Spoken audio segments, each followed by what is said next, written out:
WordPad open করলেই এরকম একটি ইন্টারফেস তোমরা দেখতে পাবে।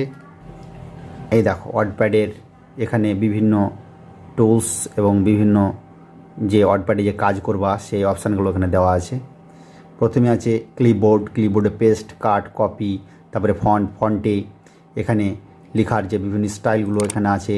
তারপরে দেখো ফন্টে বোল্ট, বি মানে বোল্ট লেখা মোটা করার জন্য, লিখে যেটা তুমি লিখবে সেটা মোটা পাতলা করার জন্য, আই অর্থাৎ বাঁকা, ইটালিক, ইউ এর নিচে দেখো আন্ডারলাইন আছে, আন্ডারলাইন যখন লেখা কাটতে গেলে এই অপশানটি ক্লিক করতে হবে। এখানে নিচে লেখার জন্য কোনো অক্ষরের নিচে কোনো কিছু লেখার জন্য আমরা যেমন এসকারভাবে আমরা লিখি, সেরকম লেখার দরকার হলে এই ধরনের অপশানগুলো উপরে নিচে লিখতে এগুলো ক্লিক করতে হবে। এখানে কালার, এখানে বিভিন্ন কালার রয়েছে, কালারের দরকার পড়বে তাহলে কালার, এখান থেকে কালার সিলেক্ট করতে হবে। এইখানে দেখো এখানে লেখার কালার, এখানে লেখার আছে, তার মানে এখানে দেখালাম লেখার কালার, মোর কালারসে গিয়ে এখানে বিভিন্ন কালার তুমি নিতে পারো।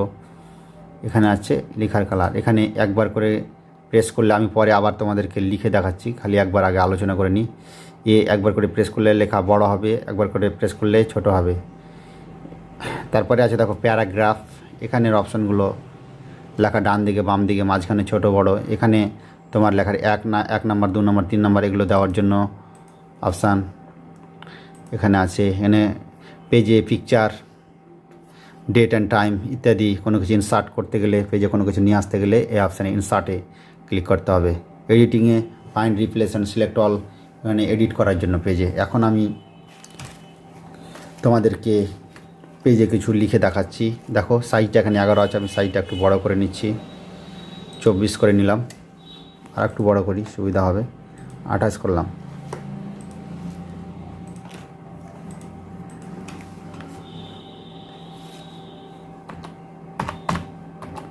ইয়ত ক্যাপিটাল লিটারে লিখি, ক্যাপস লক অন করে দিলাম।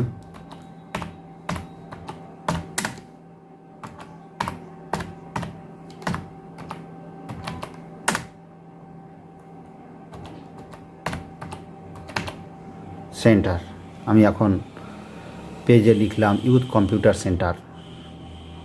এখন দেখো ওয়ার্ডপ্যাডের পেজে আমি ইউথ কম্পিউটার সেন্টার লিখলাম। দেখো এখানে এই লেখাটাকে যদি আমি এখন বড় করতে চাই, সিলেক্ট করবা লেখাটাকে, কন্ট্রোল এগুলো সম্পূর্ণ সিলেক্ট হয়ে যাবে, কিংবা মাউস নিয়ে এভাবে তুমি ড্র্যাগ করে সিলেক্ট করতে পারো।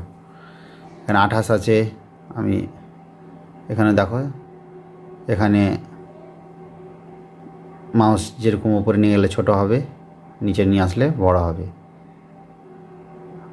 আমি 36 রাখলাম, এভাবে তাহলে বড় ছোট করতে পারো। এখানে সাইজ, এখানে তুমি 36 আছে, 36, তুমি যদি এখানে ম্যাক্সিমাম সাইজ কত আছে 72, তুমি ম্যাক্সিমাম সাইজ যত ইচ্ছা দিতে পারো।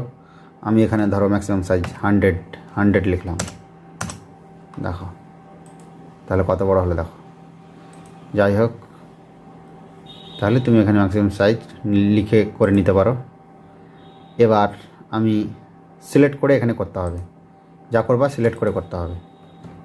কন্ট্রোলে আবার দিলাম, আমি সিলেক্ট করলাম, লেখার স্টাইলকে চেঞ্জ করছি। দেখো অ্যালজেরিয়ান, এরিয়াল ব্ল্যাক, এক এক রকম স্টাইল, যেটা করবা সেটা তোমাকে সিলেক্ট করতে হবে।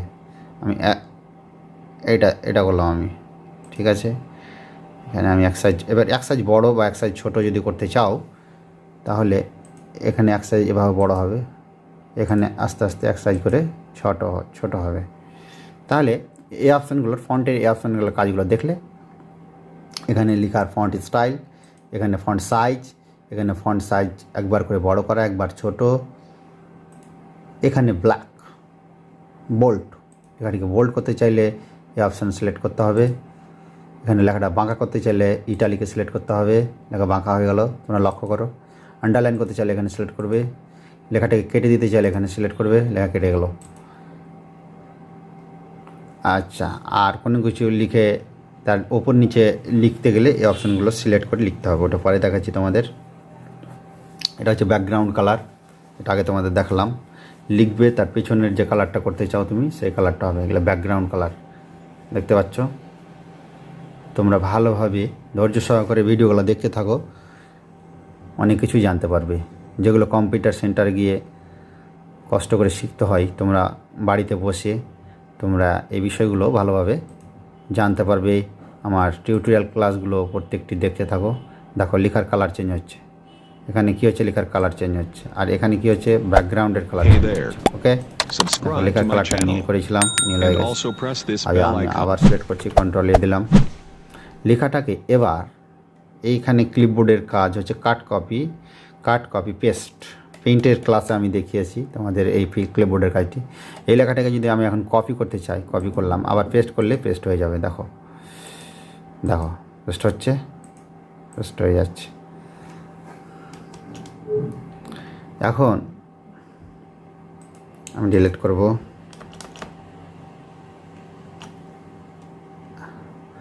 আচ্ছা, তাহলে কাট কপি পেস্টের কাজ আমি পেইন্টে দেখিয়েছি, পেইন্টের ক্লাসে আবার দেখিয়ে দিলাম। কাট কপি পেস্টের কাজ হচ্ছে কোনো একটা অক্ষরকে যদি, কোনো একটা অক্ষর বা কোনো একটা লাইনকে যদি কাট করতে যাও, যতটুকু কাট করবে ততটুকু সিলেক্ট করো, কাট অপশানে ক্লিক করো, কেটে যাবে। এবার তাহলে ক্লিপবোর্ডের কাজ দেখালাম, ফন্টের কাজ দেখালাম। এর মধ্যে তোমাদের আরও প্রশ্ন থাকতে পারে বা আরও অনেক কাজ আছে, বিস্তারিতভাবে তোমাদেরকে এটা একটি ভিডিওর মাধ্যমে তোমাদেরকে দেখাচ্ছি, ওই জন্য আমি তাড়াতাড়ি করছি। আরও ছোট ছোট ভিডিও করে ক্লিপবোর্ডের কাজটা ভালোভাবে দেখাবো, ফন্টের কাজ বিস্তারিতভাবে দেখাবো, প্যারাগ্রাফের কাজ বিস্তারিতভাবে দেখাবো। সেগুলো কাটা ছোট ছোট ভিডিওতে সেগুলো আলোচনা করব। এবার প্যারাগ্রাফের কাজ দেখো। প্যারাগ্রাফ হচ্ছে এখন বাম সাইডে যদি বাম সাইড থেকে লিখতে চাও তাহলে এই সাইডটাকে ক্লিক করতে হবে। মাঝখান থেকে লিখতে চাইলে এখান থেকে ক্লিক করতে হবে। দেখো এখানে আমি এখন লিখছি, বাম দিক থেকে লেখা আছে। ডান দিক থেকে লিখতে চাইলে এখানে ক্লিক করবে, দেখো ডান দিক থেকে লেখা হচ্ছে।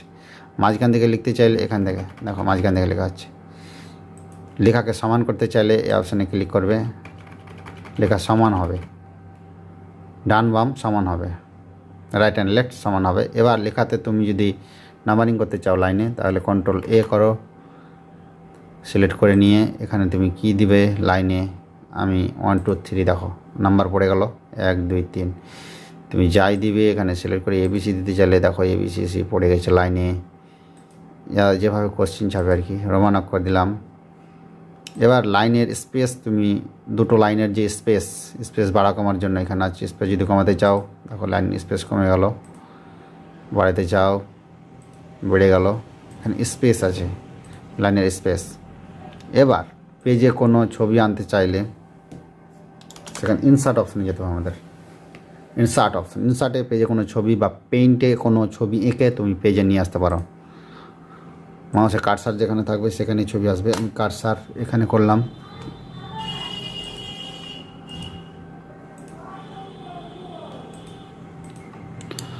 এবার দেখো পিকচার, কম্পিউটারের কোনো যে পিকচারগুলো মেমোরিতে সেভ আছে সেই পিকচারগুলোকে পেজে নিয়ে আসতে পারো। আমি এই পিকচারটিকে নিয়ে আসছি, দেখো এই পিকচারটি আমি পেজে নিয়ে আসলাম। এখন তুমি যে কোনো পিকচার এভাবে পেজে নিয়ে এসে এভাবে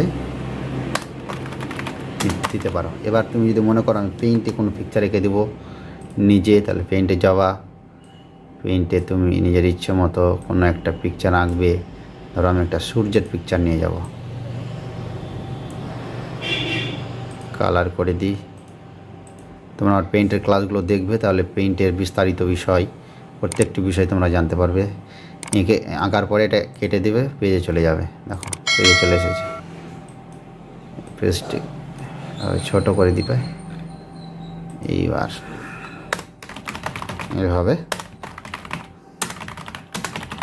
এইভাবে দেখো, তাহলে এইভাবে ওয়ার্ডপ্যাডের কাজগুলো। এখন ডেট অ্যান্ড টাইম যদি যেতে চাও, ডেট অ্যান্ড টাইমে ক্লিক করবে।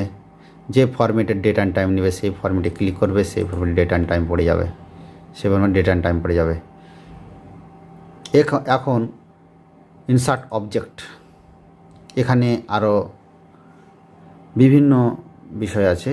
এখানে আরও কোনো কিছু অবজেক্ট, মাইক্রোসফট ওয়ার্ড থেকে কোনো বিষয়, এক্সেল থেকে কোনো বিষয় কাজ করে এখানে ইনসার্ট করতে পারা যাবে। যাই হোক, আমি সেদিকে যাচ্ছি না, ভিডিও আরও লম্বা হয়ে যাবে। এখন দেখো এখানে দেখো এডিটিংয়ের কাজ, ফাইন্ড কোনো অক্ষর যদি খুঁজতে চাও, কোনো শব্দ খুঁজতে চাও, ফাইন্ডে গিয়ে সেটা ক্লিক করবে। ধরো আমি এ খুঁজবো, আমি ডি খুঁজবো, কোথায় আছে দেখো, ফাইন্ড নেক্সট, দেখো দেখাচ্ছে, ফাইন্ড নেক্সট করো, আবার দেখো কোথায় কোথায় আছে। এটা হচ্ছে ফাইন্ড। আর রিপ্লেস, কোনো যদি রিপ্লেস করতে চাও কোনো অক্ষরকে, ডি এর জায়গায় আমি ধরো এক্স করবো, তাহলে রিপ্লেস হয়ে যাবে। তাহলে রিপ্লেস অল করলে সমস্ত কিছু সমস্ত রিপ্লেস হয়ে যাবে, আর একটি করলে একটি রিপ্লেস হবে। দেখো সব রিপ্লেস হয়ে গেলো, ডিগুলো সব এক্স হয়ে গেছে। দেখো ডিগুলো এখানে যা ছিল সব এক্স হয়ে গেছে, তাহলে রিপ্লেস। সিলেক্ট অল করলে সব সিলেক্ট হয়ে যাবে, সিলেক্ট অল করলে সব সিলেক্ট হয়ে যাবে। তো আজকের টিউটোরিয়াল ক্লাসে এতদূর পর্যন্ত তোমাদের দেখালাম। এরপরে যদি আরও কিছু জানতে চাও তোমরা কমেন্টে লিখবে। কোনো বিষয় যদি জানতে অসুবিধা হয় তাহলে অবশ্যই আমি সেটা তোমাদেরকে নেক্সট ভিডিওতে সেই বিষয়টি তোমাদের সামনে তুলে ধরবো।